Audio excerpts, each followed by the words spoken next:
Consider a haunting that doesn't rely on a spirit or a physical apparition. Instead, imagine a threat that uses the human voice as its primary means of transmission, a pathogen that requires you to speak for it to survive. This is the acoustic virus. It is a sequence of frequencies that hitches a ride on sound waves, eventually colonizing the vocal cords of any human who hears it. If you are wearing headphones right now, you are currently acting as a direct receiver for a hazardous transmission. The records from the Baga Estate provide more than a history of a haunted house. They serve as a blueprint for how a supernatural contagion can infect a modern listener. The Baga Estate has been avoided for a century due to a persistent, agonizing hum that vibrates through its foundation, a sound that never ceases, regardless of the weather. When Garav arrived to investigate, he ignored the local ghost stories, instead deploying thermal scanners and acoustic mapping software to find the physical source of the vibration.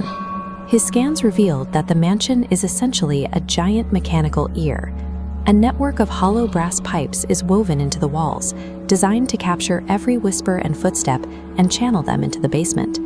These pipes terminate in the acoustic core, a massive brass funnel shaped like an inverted temple bell that amplifies everything the house hears. To keep the system active, the original owner, Cunningham, chained workers to the funnel and surgically altered their throats. By severing their eardrums and pulling their vocal cords into the brass pipes, he ensured that every breath they took was converted into a shriek that would cycle through the mansion forever. To see more deep dives into architectural horrors and paranormal physics, hit the subscribe button. A century of this continuous, agonizing feedback loop eventually saturated the house, causing the sound to evolve from a simple vibration into a self-sustaining consciousness, a predatory acoustic presence. Trapped in the dark corridors of the estate, Garav realized he was being pursued by something he couldn't see, but could certainly measure. While checking his digital wrist monitor, Garav spotted a terrifying pattern. An invisible weight was retracing his path with mathematical precision, hitting his exact previous locations with a consistent delay of 3 minutes and 50 seconds. When Garav stopped for 1 minute to listen to a recording, he inadvertently allowed the entity to close the gap. Because he wasn't moving forward through time, the entity consumed that minute of delay, bringing it 60 seconds closer to his present moment. Garav improvised a defense by linking his lapel microphone to the house's master speakers. He snapped his fingers into the mic at maximum volume, creating a massive spike in the audio feedback loop. Because the entity is composed entirely of sound, this audio overload acted as a physical weapon, shattering its frequency and forcing a retreat. Garav followed the brass pipes into the freezing basement cavern where the acoustic core stood, still vibrating with the shrieks of the mummified workers. To stop the sound, he used phase cancellation. This jagged line represents the frequency of the perpetual scream echoing through the core.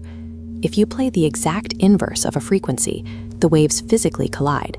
The high-pressure peaks of one wave fill the low-pressure troughs of the other, collapsing both into absolute silence.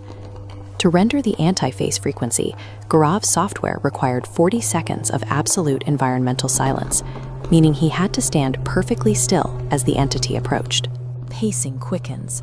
As the software bar filled, Garav's temporal lead drained toward zero. By staying still, he had stopped generating the distance required to keep the entity away. At the very second the entity reached his present time, the render finished. The anti-phase frequency blasted outwards, instantly neutralizing a century of agonizing sound. Using the laws of audio physics, Garav had seemingly ended the haunting of Baga Estate.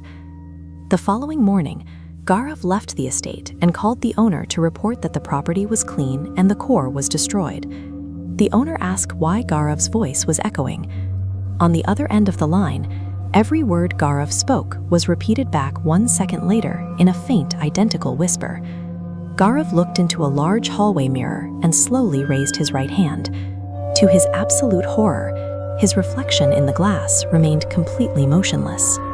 1 second later, the reflection mimicked his exact movement, staring back at him with a wide grin that wasn't his own. Destroying the brass core had merely evicted the entity from its structural home. In its final moments of physical collapse, it colonized the nearest resonant medium, the terrified scream Garav let out when the frequency first hit. 18 days later, Garav was found in a soundproof studio, living in total silence. He refused to speak, knowing every word he uttered provided the virus a way to move.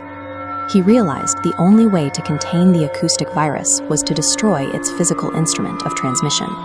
He prepared to cut his vocal cords. The virus anticipated this.